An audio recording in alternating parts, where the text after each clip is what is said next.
तो movie start होती है और हमें बताया जाता है एक ऐसी रानी के बारे में जो प्राचीन काल में हुआ करती थी और वो अगर किसी को भी टच कर ले तो उसकी तुरंत ही मौत हो जाती थी। इसके साथ साथ उसके पास बहुत ही अजीब अजीब सुपरनेचुरल पावर्स थी जिस वजह से वो रानी जादू किया करती थी। इसी चलते एक दिन जो उनका जनरल होता है जो चालाकी से उस रानी को कहीं दूर किसी जगह पर बरी कर देता है। इसके बाद सीन कट होकर के वापस प्रेजेंट में आता है जहाँ पर हमें दिखाया जाता है रिचर्ड नाम का एक बंदा। दोस्तों इसकी एक बेटी है और यहाँ पर वो अपनी बेटी को छोड़कर सालों पहले ही उसी रानी का जो टॉम था उसे ढूंढने के लिए चला जाता है। और यहाँ पर प्रेजेंट में हमें दिखाया जाता है कि उसको गए हुए सालों हो चुके हैं और अब यहाँ पर उसकी जो छोटी सी बेटी थी वो काफी बड़ी हो गई है और वो एक बॉक्सर बन चुकी है। आसपास के सभी लोगों को ऐसा लगता है कि जो रिचर्ड है वो मारा जा चुका है, लेकिन दूसरी तरफ उसकी बेटी को पूरा भरोसा है कि उसके डैड एक दिन जरूर लौट कर आएंगे।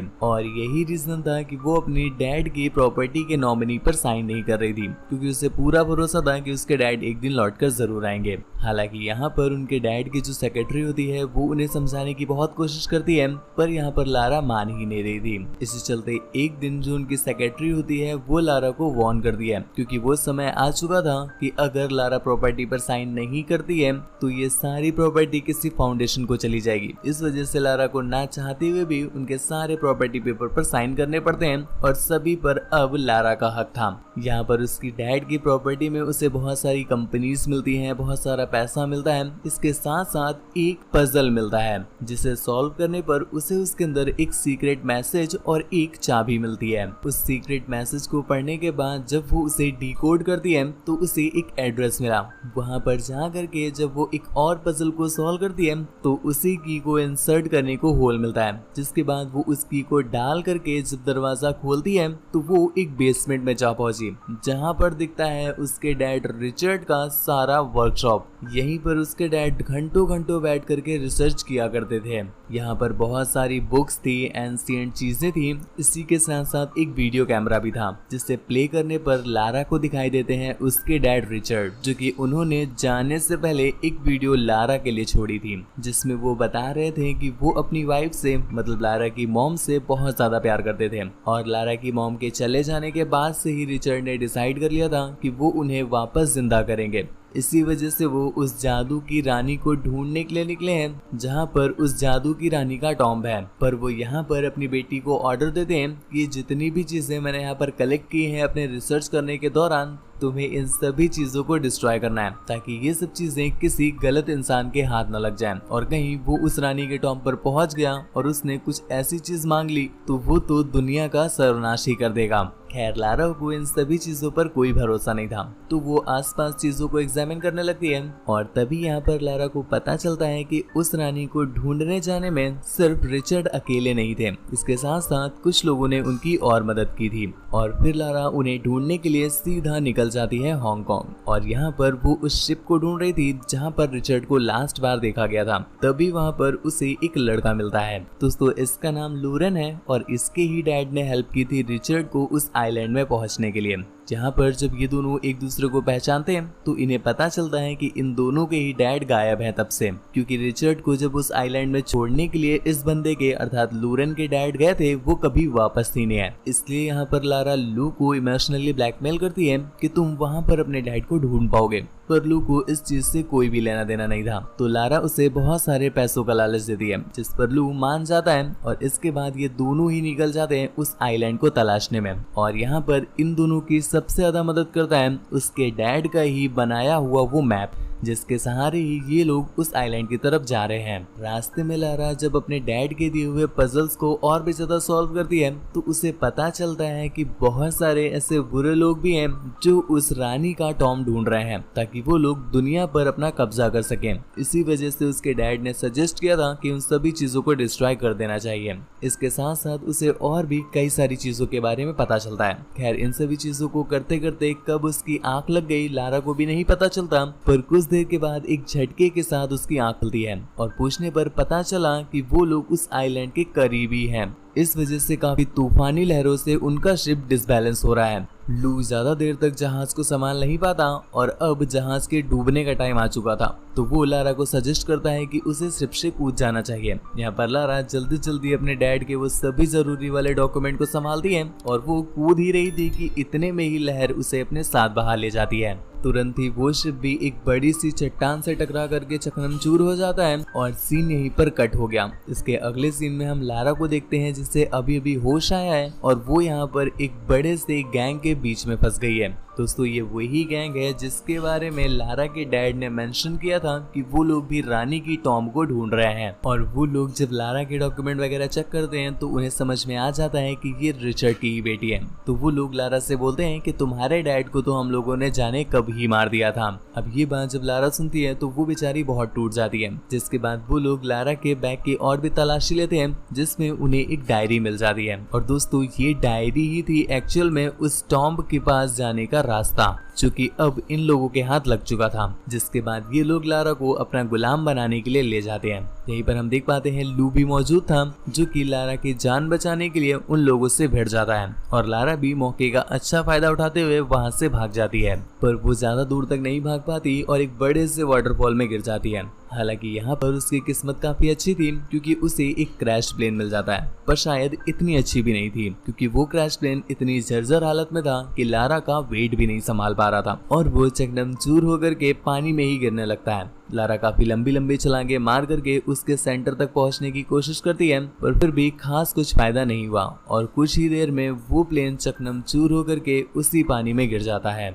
पर फॉर्चुनेटली यहाँ पर उसे एक पैराशूट मिल जाता है जिसकी हेल्प से वो जंगल में सुरक्षित उतर जाती है। अब इस पूरे जंगल में एक तो लारा अकेली है, कोई भी इंसान नहीं है उसकी हेल्प करने के लिए। तो लारा काफी डर रही होती है और धीरे धीरे रात हो जाती है। पर तभी वहाँ पर रात में लारा को एक पर्सन दिखाई देता है जो कि लारा को देख करके भाग रहा था। लारा उसका पीछा करती है और पीछा करते करते वो एक केव के पास पहुँचती है जहाँ पर देखने पर हमें पता चला कि ये कोई और नहीं बल्कि लारा के ही फादर रिचर्ड है जो कि ऐसी बुरी परिस्थिति में रह रहे हैं। लारा जब अपने डैड को देखती है तो वो बहुत खुश होती है। यहाँ पर वो दोनों ही एक दूसरे से मिलकर इतना ज्यादा खुश थे कि दोनों के आंसू थमते ही नहीं है। इसके बाद सीन यहीं पर कट हो जाता है। अगली सुबह जब लारा अपने डैड को बताती है कि उन लोगों ने उसके डैड की जो सबसे जरूरी वाली किताब थी वो छीन ली है, तो ये सुनकर उसके डैड को बहुत बुरा लगता है और उन्हें काफी गुस्सा भी आता है कि लारा ने इतनी बड़ी बेवकूफी कैसे कर दी, जबकि मैंने वहाँ पर उसके लिए वीडियो मैसेज भी छोड़ा था कि इन सभी चीजों को डिस्ट्रॉय कर देना वरना दुनिया खतरे में पड़ जाएगी।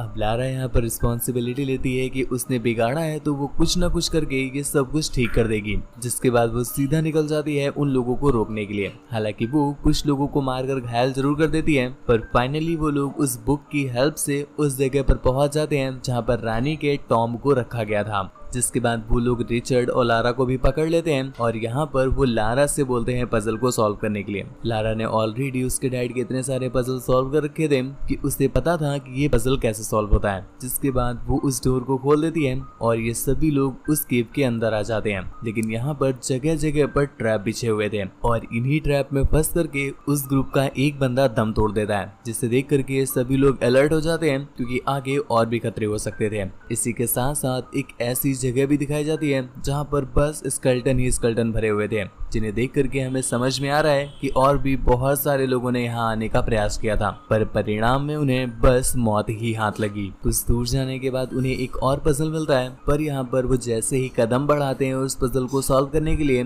कि इतने में ही पीछे से केव का दरवाजा बंद हो जाता है और आगे जमीन जो थी वो धीरे धीरे करके टूट रही थी। लारा भी एक पल के लिए इसमें फंस जाती है पर वो जल्दी से किसी तरह से उस पजल के पास पहुंची। हालांकि उसने ऑलमोस्ट आधा पजल सॉल्व कर लिया था, बस लास्ट का जो स्टेप बचता है वो उससे क्लियरली नहीं हो पा रहा था। काफी सारे स्टोन फिट करने के बावजूद भी कोई भी स्टोन उस पर फिट नहीं आ रहा था। पर तभी लारा के माइंड में ये बात क्लिक होती है कि अगर यहाँ से फ्रीडम लेना है तो हमें फ्रीडम वाला कलर बनाना पड़ेगा। पर तभी लारा को क्लिक होता है कि बुक में लिखा हुआ था कि फ्रीडम का कलर ग्रीन हो रहा है, लेकिन यहाँ पर प्रॉब्लम ये है कि ग्रीन कलर का तो कोई स्टोन ही नहीं है।